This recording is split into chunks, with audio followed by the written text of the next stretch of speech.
So everybody said that the Simagic GT NEO would be the new prodigy of sim racing wheels. Well, here it is. Let's find out if it's really as good as they all say.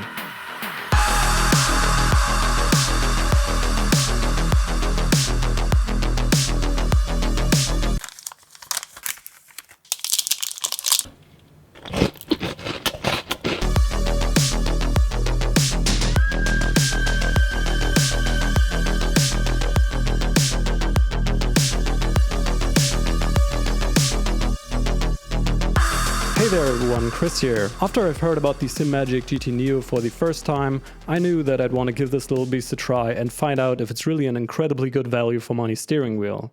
But it was actually pretty hard to get my hands on it since it was so popular at its release that it was sold out pretty much everywhere all the time. I've ordered it at Simrace Shop, which is a local reseller here in Germany, including the Maglink directly after I got the availability alert via email, and guess what? It was again sold out after under 1 hour. But let's have a look at the elephant in the room, why this wheel is in such high demand first.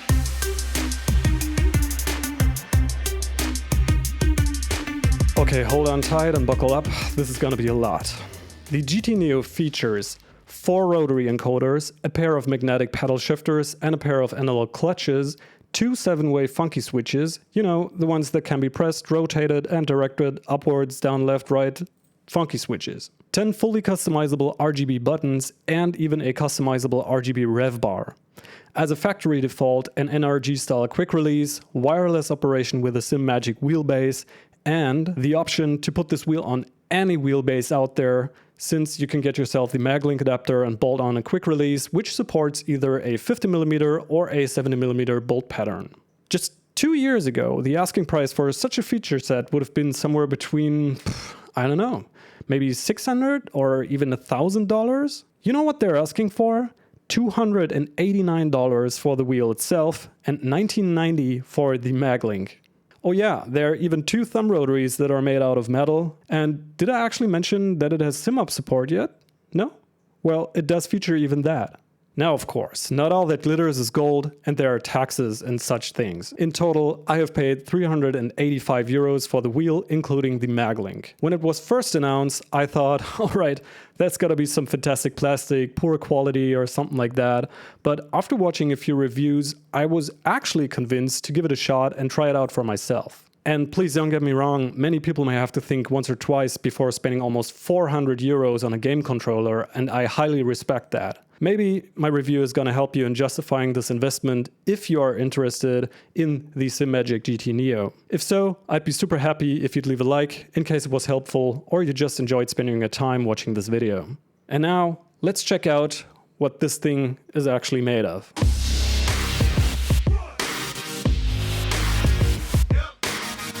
If you fancy unboxing fancy products, you're gonna be really satisfied with this one. It's just so pleasantly packaged. Even the included manual has a beautiful design language, and don't get me started on the included stickers. Really original stuff, Simagic. You guys have hit the sweet spot between serious sim racing and our beloved, slightly nerdy hobby perfectly here. They've added button cap stickers as well, so you can customize your wheel perfectly for your needs using the included tweezers.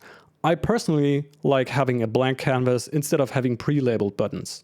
So what have we got here? First of all, this is a 300mm GT style wheel rim that weighs just a little more than a kilogram, weighing in at 1100 grams, which is seriously a flyweight in the boxing ring. You gotta keep in mind that the lighter the wheel, the more you're gonna be able to feel the force feedback effects, since your wheelbase is gonna transfer all of the motion and resistance with greater ease to your hands basically. Design-wise, I guess it's gonna be either you like it or you don't. It certainly stands out on its own, even though if it looks as if it was a little sad somehow. I personally like butterfly-shaped wheels, but I prefer them to be flat at the top, such as the Moza GS V2 wheel, which I've reviewed previously, but that's totally up to you. According to Simagic, the casing is made out of injection molded carbon fiber reinforced composites. Okay, so it's some kind of plastic with some kind of carbon fiber. At least it looks like forged carbon fiber, even though it's not made out of it. To be honest, I don't care. What I can tell is that it feels pretty darn stable, and I didn't have the impression that it feels cheap, that it might break under heavy forces, or other things that may have given me the feeling that I've wasted my money on a cheesy product. When doing the notorious flex test, there was absolutely no movement, nothing at all. It doesn't even make a sound when doing so. The grip handles are covered in some sort of rubbery silicone material, which is incredibly smooth to the touch. After having used the wheel as my daily driver for a few weeks now, the material got a bit dull looks-wise. It still feels the same as new, but I'm always wearing gloves when racing, so it doesn't matter to me that much. It's definitely not a slippery wheel when using gloves. If your hand might get sweaty in an endurance race while you're using the wheel with bare hands, it might be beneficial to get some grip tape for the wheel. There is a visible and slightly noticeable seam on both the inside and the outside of the grip handles, but to be fair, somewhere it has to be, and you simply can't expect hand-stitched leather at that price point. All of the button caps are made out of plastic, and you know what, let's just switch to the buttons and ergonomics chapter right now.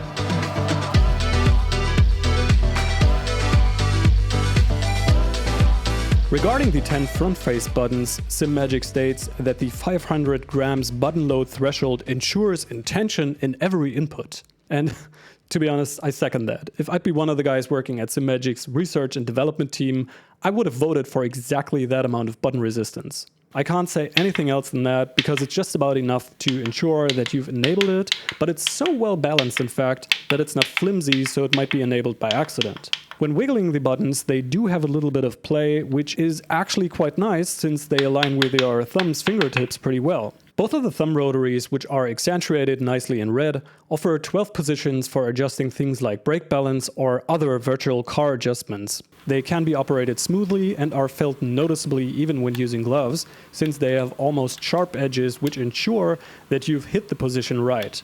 They can get stuck in between positions if you deliberately force it, but it's definitely not going to happen mid-race.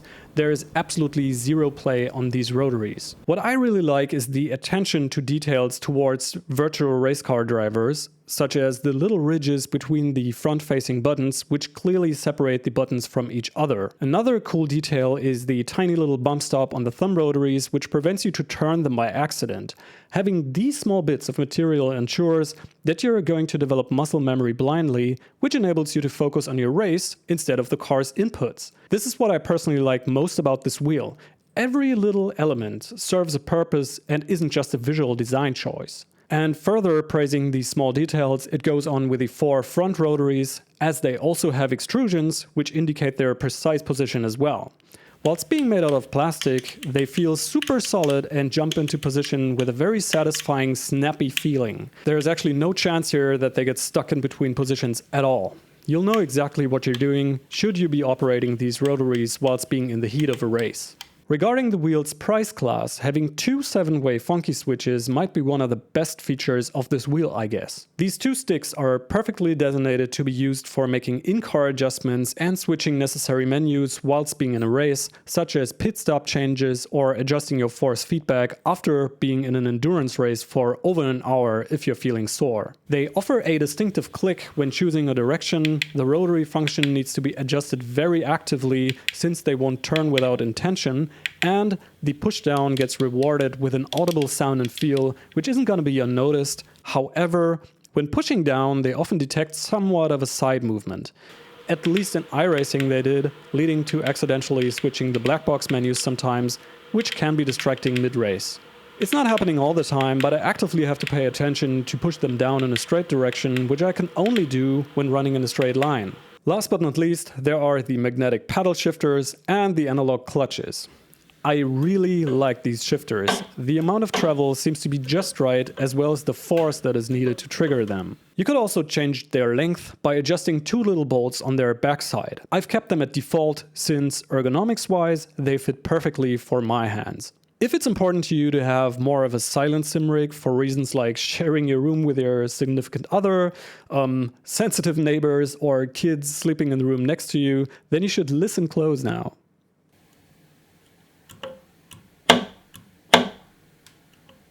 Since Simagic included a little patch of dampening rubber on both of the sides of the shifters, it makes them actually barely audible.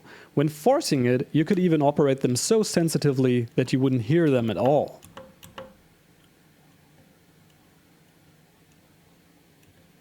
The same applies for the clutches, since there is an even larger dampening rubber on the back. In case you let them snap back, they produce quite a bit of noise for sure, but that's most likely not the way you should handle them anyways. When it comes to ergonomics, I think the clutches are probably the worst thing about the whole wheel, and by saying worst, I actually mean something like okay. Whereas the shifters are just about perfect in terms of their position, the clutches are a little further away in reach. I guess they did that in order to make it easier to distinguish between the two, but my medium-sized hands are positioned on the wheel so that my middle finger sits nicely on the shifter, but my ring finger rests empty between the two. The issue here is that the clutches have a pretty solid resistance, which makes it a little tough to operate them solely with your pinky. So when triggering them, I always tend to do it with my ring finger supporting my pinky. Pretty weird actually, but it does work. Other than that, I can't say anything particularly bad about the ergonomics.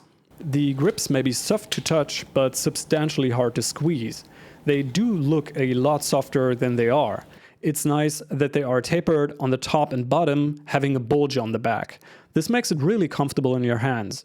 All of the buttons are nicely laid out and can be reached without letting go of the wheel. The rotaries and the funky switches definitely need to be operated with a pinching grip, otherwise you simply wouldn't be able to trigger them precisely.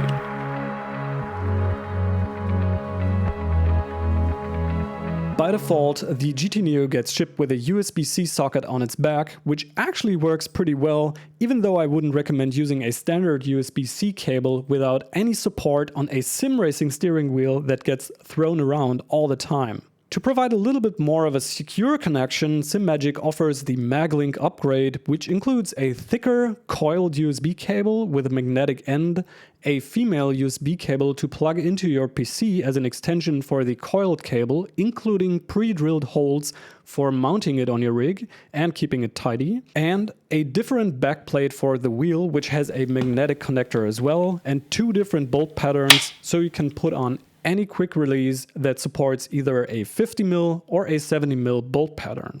Assembling the Maglink requires a little bit of finesse, since you'll need to connect a very small cable to a very small socket with tiny little pins, which is actually just glued on. If you've ever assembled a computer, this might not be a big deal to you. I'll link the official assembly instructions from Simagic in the description of this video for you guys. However, on my wheel it wasn't glued on perfectly, which has led to falling apart of the glued on plastic housing of the socket itself. It's not concerning since the socket sits tight now, but this bit definitely wasn't made to be assembled and taken apart multiple times. And Murphy's Law incoming. Unfortunately, I had to deassemble it multiple times since my Maglink was a faulty unit which wouldn't connect to my computer and I had to RMA it. Right here, thanks a lot to Dennis from Simrace Shop for providing such an excellent and super quick customer support. To anyone ordering in Germany, buy your stuff at Simrace Shop. And no, this is not an ad, I'm just a very happy customer and this is my way of saying thank you. Once connected, the Maglink is kept in place rock solid. The magnet is in fact so strong, you can even lift the wheel itself with the cable in your hands. I haven't had any connection losses and I doubt that I will have any using this device.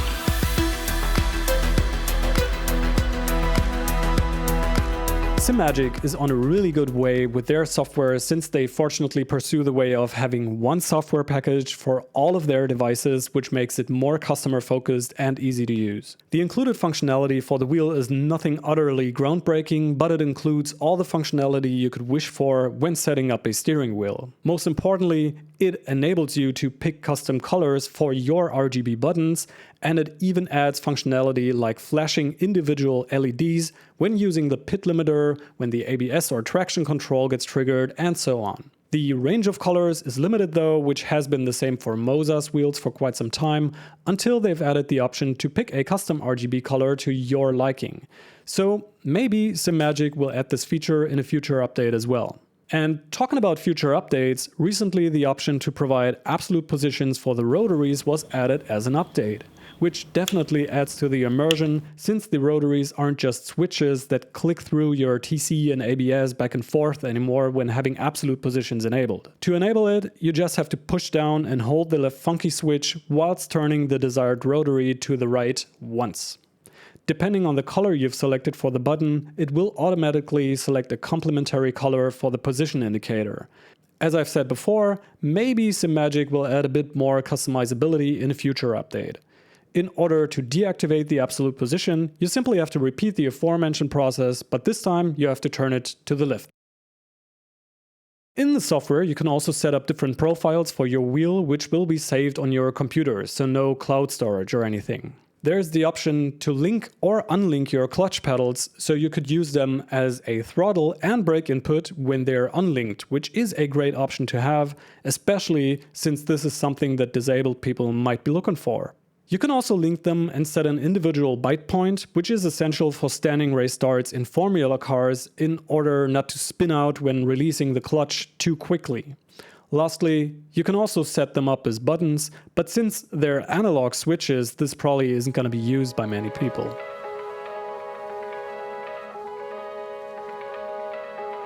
So every time when I go for a spin with this wheel, I actually forget about it.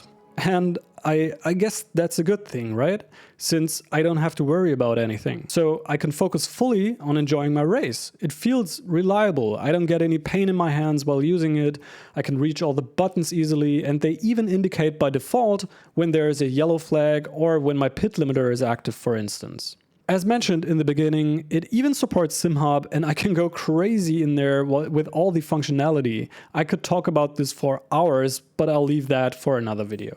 The only thing which is a little distracting is that the funky switches change directions when I actually intended to push them, but maybe that's on me, I don't know. The main question is this wheel really as good as everyone says, and is it value for money, or rather, who is this wheel for? In my opinion, you absolutely can't go wrong with it, and this wheel is pretty much for every sim racer, since the feature set is wide, the price is fair, and the quality is pretty solid overall. If you're looking for a reliable GT-style steering wheel without spending a fortune, this might be the perfect choice actually. And I'm really excited to see what other manufacturers are going to come up with as an answer to this steering wheel. But if you value highest quality materials, or if you're a collector of only the best and most expensive steering wheels, you should maybe give this one a pass and spend the extra money on a more sophisticated wheel. Regarding the durability of the GT NEO, only time will tell if it holds up to its promises. That being said, thanks a lot for watching. Tell me what you think of the wheel, or feel free to leave a question in the comments, and in case you don't want to miss any future content from my channel, please consider subscribing. Until then, and bye for now.